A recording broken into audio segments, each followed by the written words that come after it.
जहाँ प्रयत्नों की ऊंचाई अधिक होती है वहाँ नसीबों को भी झुकना पड़ता है। इसी कथन के साथ आज का वीडियो हम अपना साइंस का स्टार्ट करते हैं और देखते हैं कि लास्ट टाइम आपके लिए कौन सा प्रश्न छोड़ा गया था। आइए, इस पिक्चर के साथ में हमने अपने पिछले वाले वीडियो को समाप्त किया था और आपसे पूछा था कि आप बताइएगा ये किस का चित्र है। ठीक है, तो आप सभी ने सोचा होगा उसके बारे में, काफ़ी मंथन किया होगा। तो क्या है, आइए जानते हैं। तो ये है आपकी गैलेक्सी का पीस। This is a small size slice of the night sky contain 48,741 galaxies, यानी 48,741 आकाश गंगाएं। ठीक है, इनको हम कहेंगे गैलेक्सीज। ठीक है, गैलेक्सीज बोलते हैं। अब इसमें ज़रा आप जितने भी डॉट्स पॉइंट ये देख रहे हैं तो लगभग इनको अगर आप काउंट करें तो ये 48 यानी लगभग 50,000 के आसपास हैं। ठीक है, 50,000।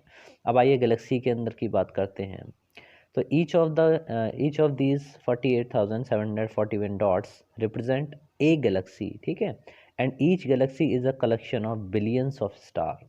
और एक गैलेक्सी के अंदर कितने कितने करोड़ों आपके स्टार्स होंगे। ठीक है, अगर संख्या से, ये भी अनुमानित संख्या है, अगर संख्या का अनुमान लगाना हो तो उसमें एक सीधा स्टेटमेंट ये भी कहा जाता है कि अगर कोई व्यक्ति 112 साल, ठीक है, जीवित रहता है और हर एक सेकंड में एक तारे को एक नाम दे देता है तो उसको सभी नामों को लेने में 112 साल लगेंगे। तो आप कल्पना कर सकते हैं अकल्पनीय ब्रह्मांड के बारे में। तो आप अगर कल्पना मेरे साथ कर पा रहे हो तो ज़रा सोचिए और ध्यान से कि एक गैलेक्सी में इतने सारे तारे कि बिलियंस ऑफ स्टार उसके अंदर हैं, और जितने जो डॉट दे रहे हैं वो एक एक गैलेक्सी है। ठीक है, यानी एक डॉट जो है एक गैलेक्सी के बराबर है, और गैलेक्सी के अंदर कितने स्टार्स हैं आप इमेजिन कर सकते हैं। The star themselves trap untold planets, asteroids and possibly even life in their gravitational clutches. ठीक, तो इसका मतलब ये हुआ। और हर एक स्टार जो है उसका अपना सौरमंडल है, उसका अपने ग्रह हैं, उपग्रह हैं, एस्ट्रॉइड्स हैं। ठीक है ना, अपना उसका ग्रेविटेशनल फील्ड है। तो ये सब चीज़ें हमें इंडिकेट करती हैं कि इस पूरे ब्रह्मांड के बारे में, जिसके बारे में हमारा जानना सिर्फ उतना ही है जैसे किसी सौ एक कुंटल का चावल का बोरा हो, उसमें से केवल एक चावल को आप कंसीडर करें तो वो आपका सूरज है, आपका सन है। ठीक है, तो इतने बड़े ब्रह्मांड में हम लोगों की क्या स्थिति है, तो उस चीज़ को ध्यान में रखते हुए कोई भी काम किया करें तो उस चीज़ को समझ लिया करें कि हमारी स्थिति जो इस पूरी दुनिया को बनाने वाला क्रिएटर है उसके सामने कहाँ पर है। चलिए स्टार्ट करते हैं आज के इस वीडियो में। आज वीडियो के सफ़र में देखता हूँ मैं आपके लिए और कौन कौन सी नई नई चीज़ें आपके लिए लेके आया हूँ। चलिए, आज ये 3 पॉइंट्स मैंने आपके लिए सोचे हैं। तो सबसे पहला पॉइंट, आपको इन सब पार्टिकल्स के बारे में जानकारी देते हैं। नंबर 1 पे डार्क फोटोन, हिग्स सिंगलेट्स और टैकिचॉन। ठीक है, आइए नंबर 1 से स्टार्ट करते हैं। नंबर 1 पे बात करते हैं हम जब डार्क फोटॉन्स के बारे में। तो डार्क फोटोन क्या होता है? डार्क फोटोन को समझने से पहले फोटोन को समझना ज़रूरी है। फोटोन्स जो बच्चे जिन लोगों ने इलेक्ट्रोमैग्नेटिक रेडिएशन पढ़ा हो या प्रकाश यानी लाइट को पढ़ा हो, वो इजीली जानते हैं कि विकिरण के लिए, विद्युत चुम्बकीय विकिरण के लिए हम एक कण की बात करते हैं जिसको हम कहते हैं फोटोन। ये एक ऊर्जा वाला पार्टिकल होता है, ऊर्जा वाला कण होता है जो किसी भी प्रकाश के लिए रिस्पॉन्सिबल होता है।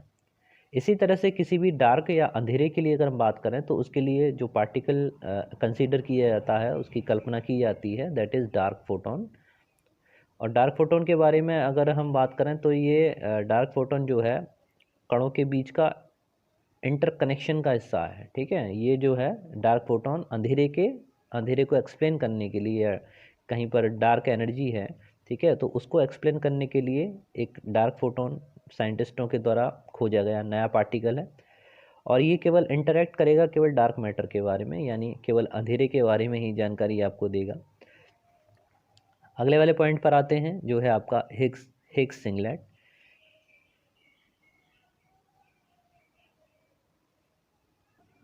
हिग्स सिंगलेट बहुत ही नया पार्टिकल है, और इसके बारे में जैसे आप सभी जानते हैं कि हिग्स सिंगलेट जो है वो समय के अंदर आगे या पीछे जा सकता है। ठीक है, यह वो पार्टिकल है जिसको हम समय के लिए, समय की यात्रा में मतलब फ्यूचर में भी जा सकते हैं, इसके दौरान कोई भी मैसेज आपको फ्यूचर में भी दे सकते हैं और आपका पास्ट में भी दे सकते हैं। तो जैसा लिखा हुआ सामने, can travel forward and backward in time, तो इसमें समय के अंदर यानी भूतकाल या भविष्यकाल में जाने की जो बात है वो केवल इस पार्टिकल के द्वारा संदेश भेजने के लिए है। उसमें हम लोगों ह्यूमन बींग्स के लिए कोई बात नहीं की गई है अब तक की रिसर्चेज में।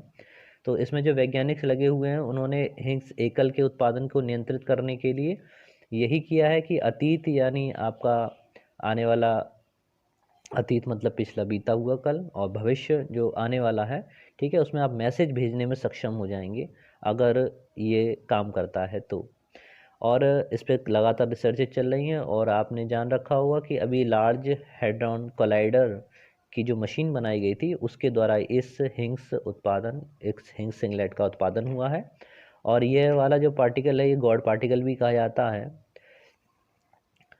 तो ये सब चीज़ें हैं किसमें आप अच्छे से समझ लीजिए कि ये गॉड पार्टिकल और इसका जो काम है, ठीक है, ये बहुत ही अकल्पनीय कण है। अगर इस कण पर और भी अधिक रिसर्चेज हो जाती हैं और जो साइंटिस्ट सिस्टम में काम कर रहे हैं इसके ऊपर, तो अगर उनका टारगेट पूरा हो जाता है तो हमारे हिंदू मैथोलॉजी में जिस प्रकार ऋषि मुनि, या आप जिसने ग्रंथ वगैरह पढ़ रखे हो वो अच्छे से जानते हैं कि हमारे जो ऋषि मुनि थे, ठीक है, वो अतीत और भविष्य में जाने की क्षमता रखते थे। तो अगर भारत के बारे में कहा जाए तो it is not a new concept, ठीक है, लेकिन हम लोग अपनी पुरानी चीज़ों को भूल रहे हैं। तो ये विज्ञान हमारे यहाँ पहले ही हो चुका है, हमारे यहाँ ये खोजें हो चुकी हैं, ठीक है, लेकिन हाँ ये अब ज़रूर है कि ये सब चीज़ें अब कहाँ लुप्त हो गई, कहाँ गायब हो गई, ठीक है, लेकिन ये सब चीज़ें हम लोग कर चुके हैं। आते हैं अगले वाले पॉइंट पे। नेक्स्ट है आपका टैचियन। टैचियन ये वास्तविक एक काल्पनिक कण है और मुख्य रूप से इसकी विशेषता ये है कि जैसे आप लिखा हुआ भी देखें, can travel faster than light, ठीक है, ये वाला जो काल्पनिक कण है अब तक, लेकिन इसकी चाल प्रकाश की चाल से अधिक मानी जा रही है। वैसे अगर देखा जाए तो आपकी फिजिक्स के वर्ल्ड में यानी हमारी जो अर्थ है, ठीक है, या हमारी जो गैलेक्सी है, उसमें अब तक साइंटिस्टों ने यही माना है कि जो प्रकाश की चाल है उससे ज़्यादा चाल किसी भी पार्टिकल की नहीं हो सकती। क्योंकि ये जो पार्टिकल्स और ये जो स्पीड ऑफ लाइट का कॉन्सेप्ट है ये आइंस्टीन के द्वारा दिया गया है, द थ्योरी ऑफ रिलेटिविटी पर बेस है। और इसमें जितने भी आपके रूल्स वगैरह बनाए गए हैं, जितने भी फिजिक्स के फंडामेंटल रूल्स हैं, तो ये सभी रूल्स जो हैं ये आपको जानकारी देते हैं कि कोई भी कण जो है वो प्रकाश की चाल से ज़्यादा तेज़ नहीं चल सकता है।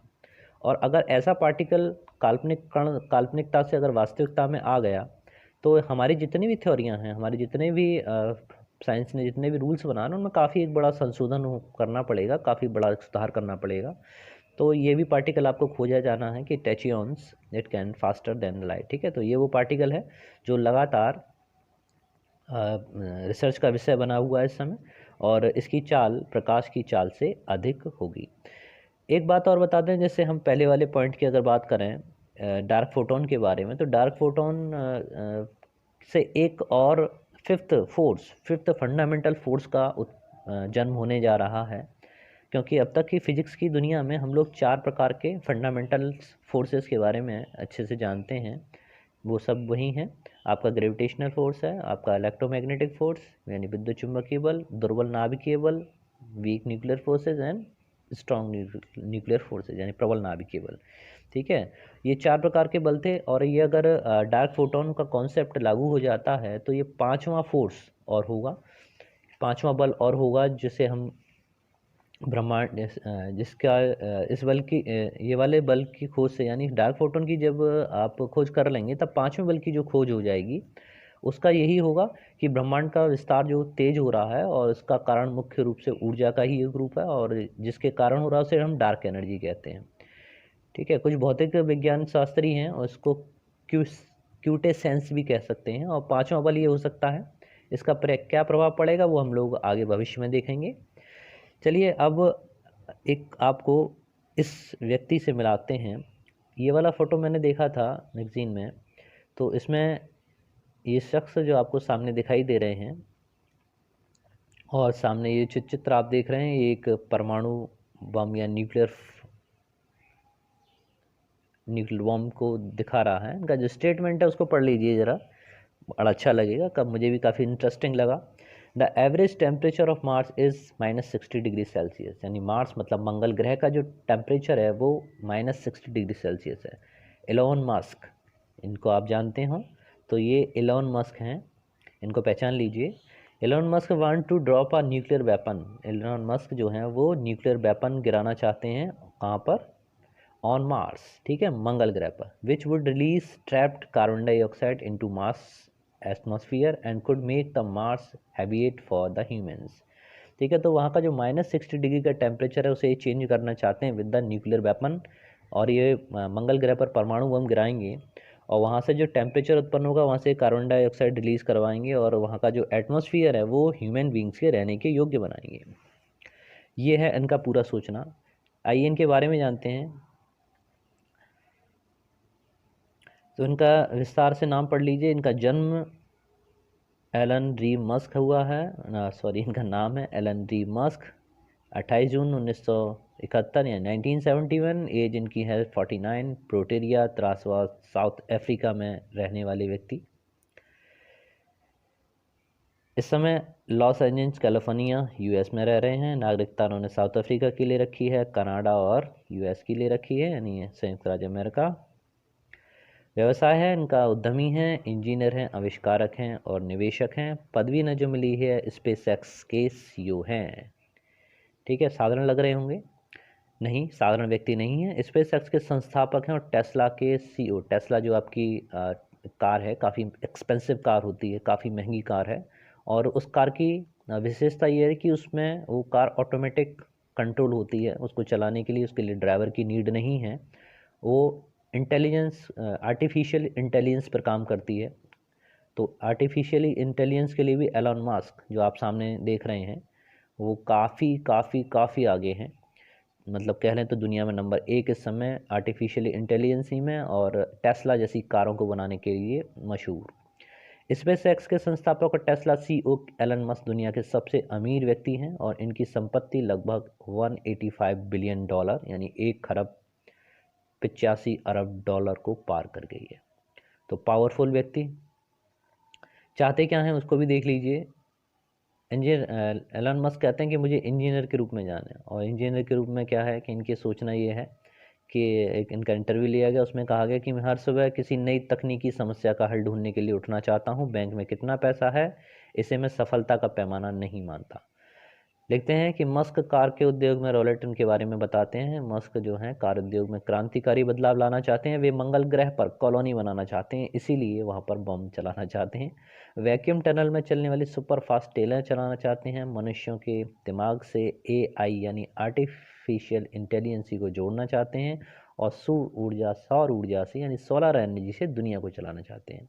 इन सब चीज़ों में एक चीज़ समान है, और वो ये है कि ऐसे भविष्य की कल्पनाएं आपको 1980 के दशक की शुरुआत में मिलने वाली बच्चों की पत्रिकाओं में मिलती थी। ठीक है भाई, तो इनका टारगेट मंगल ग्रह पर कॉलोनी को बसाना आप लोगों के लिए विज्ञान का काफ़ी अच्छा टॉपिक था, तो मैंने आप शामिल किया। लेकिन ये प्रश्न सोचने वाला है कि वास्तव में अगर ऐसा करते हैं तो वहाँ पर क्या, अभी मंगल ग्रह पर हमको अच्छी तरह से तो पता नहीं कि वहाँ पर क्या है, कि वहाँ पर क्या क्या चीज़ें हैं। ठीक है, हो सकता है वहाँ पर एक ऐसी ही दुनिया हो जो हमारी आंखों से दिखाई ना देती हो, क्योंकि अगर हम प्रकाश की बात करें तो प्रकाश के कई सारे भाग होते हैं, और उस भाग में अगर देखा जाए तो दृश्य भाग है यानी विजिबल रीजन है, इंफ्रारेड रीजन है और अल्ट्रावायलेट रीजन है, तो उसके भी कई सारे प्रकार के भाग होते हैं। तो कई सारे भाग हमको अपनी आंखों से दिखाई नहीं देते, तो संभावना मेरे अनुसार ये है कि हो सकता है वहाँ पर कोई ऐसी दुनिया हो जो हमारी विजिबल रेंज में ना आ रही हो। ठीक है, उसकी अर्थ के नीचे यानी उसकी क्रस्ट के नीचे, उसकी पृथ्वी के भूमि के अंदर कुछ प्रकार के जीव रहते हों। तो इस प्रकार के कदम को उठाने के लिए काफ़ी सोचना चाहिए, काफ़ी एकदम इस पर डिसीजन नहीं लेना चाहिए। तो इन सब चीज़ों को ध्यान में रखते हुए ही इस प्रकार का निर्णय लिया जाना चाहिए सभी साइंटिस्टों के द्वारा, ऐसा मेरा मानना है। आप लोग इस पर क्या सोचते हैं, कमेंट करके अपने बताइएगा मुझे। क्या आप मेरी राय से सहमत हैं या इसी तरह की अ, विज्ञान की विनाशकारी लीलाओं को सपोर्टर हैं? ठीक है, तो अगले वाले प्रश्न को आपके सामने रखते हुए आज का वीडियो यहाँ पर विराम करेंगे।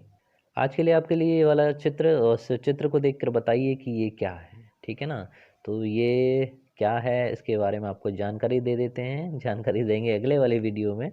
लेकिन इसको देखिए, पहचानिए और कोशिश कीजिए, आपका बहुत अपना है, कोई दूर का नहीं है। ठीक है ना, तो बने रहिए मेरे साथ में, मिलते हैं तब तक अगले वीडियो में नई नई रोचक जानकारियों के साथ में और नए नए विज्ञान में होने वाले चमत्कारों के बारे में। तब तक के लिए जय हिंद, जय Bharat. Thank you very much.